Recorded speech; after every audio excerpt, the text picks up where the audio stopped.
Okay, I want to ask you a question. Many people are piling on Kim Kardashian for allowing her 12-year-old to do whatever is this. I simply don't get it. But I want to ask you a question. If you remember, what were you doing when you were 12 years old? Well, I remember that was still the 80s. I certainly hadn't discovered heavy metal yet. I was like 3 years away from discovering it, and was a great discovery, by the way. I'm a huge heavy metal fan. But back in the day, I was listening to I remember, to Bruce Springsteen, to the Police, to Queen, to Sammy Hagar. I remember that The Girl Gets Around from that soundtrack from Footloose. Amazing record. I should get one, a new one, a new copy of that one. But again, maybe my 12-year-old back then liked to dress in a non-conventional way. We all had that era, but we tend to grow out of that era in many ways. Because if not, well, the body language guy would look like this today, more or less, right? I was also into. I didn't call it hip hop back then. I called it rap, and oddly enough, I was never really a fan of Faith No More or Anthrax. If you were asking, because what would be the mix between metal and rap? No, I was never really a fan of them. And this is more like punk rock style. I was a bit into punk, especially when you were learning a guitar. But well, the thing is that this is the discussion right now. What makes people get lost in the attention economy? I was just talking about Harry season, and we were talking about not every kind of attention is good attention. That sometimes you have to do something with it.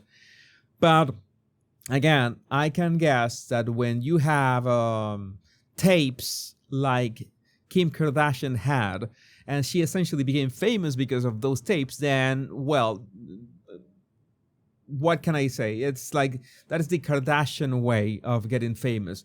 Now, this is another, let's say, angle to it. I think this is heinous. I don't know how to pronounce that word, but that is. I have no other way to say it.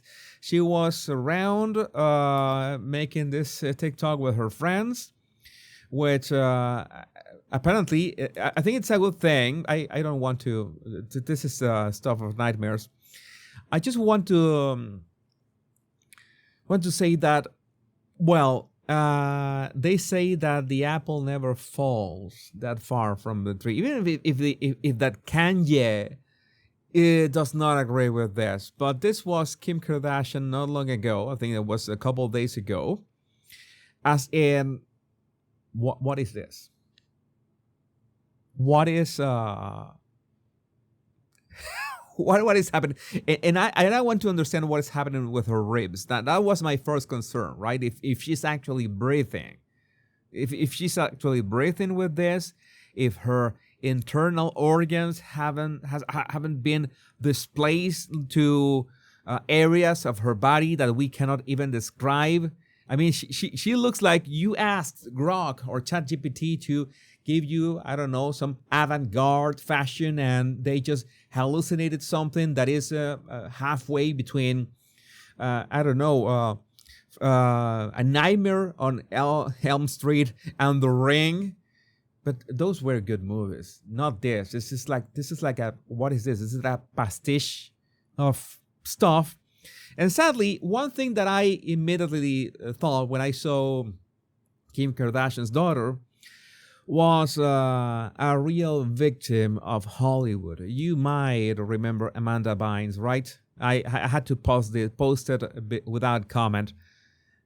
The good thing is, as far as I know, that Kim's daughter hasn't gone through what Amanda went through in her Nickelodeon days and everything that happened to her. And we know that whatever happened to Amanda Bynes and made her, well, basically make herself look like this. It's pretty much the same what happened to Ellen Page. But we are looking at that. We're looking at these tragic outcomes. I should make a video about that, by the way. The effects of, we could say Hollywood. We could say Hollywood in so many ways can distort your perception of yourself, and you essentially is like that line on Fight Club. You want to destroy something beautiful, but it's not Jared Leto, it's yourself, and that is not the best way to go out there. And by the way, just a word of advice, it's not also nice to be punching people in the face out there. So scratch that. Kanye was worried already, and some videos are surfacing of him having an opinion about this. Hey everybody, I just got off the phone with Kim. I told her to stop antagonizing me with this TikTok thing. I said it's never again. I am her father. I know y'all don't respect fathers and the idea of family, and media tries to promote something. I said I am not allowing my daughter to be used by TikTok, to be used by Disney. I have a say-so. And then when people say, oh, they're gonna use this for you in court, I didn't have a say-so on whether or not they went to Sierra Canyon. Most men do not, there's no such thing as 50-50 custody with in society today. That's not even, it always leans towards the mom. But right now, and I'm happy that you guys got to see just a small piece of what I dealt with. You understand what I'm saying? Well, again, we need to address the fact that it's not like he was the best example in many ways. You can see this guy's expression as in, oh my God, I am not being paid enough. They're not paying me enough for this. What in the name? You look like again, it's like you asked Grok or ChatGPT, give me a Batman villain and generic Batman villain, and it hallucinated something. We need more computing power to do something better than this. Yeah, this is absolutely crazy. Again, my point, the point that I want to make with this video is that this is an extreme example of lack of knowing what your kids are into. I mean, and you could say, well, this is completely opposite, because if this is her mother, well, what can you expect from this? But let's say that she did this herself, and let's say that, well, apparently the tattoos on her face are not permanent. Thank God for that, because, well, I think that face tattoos, that is actually something else.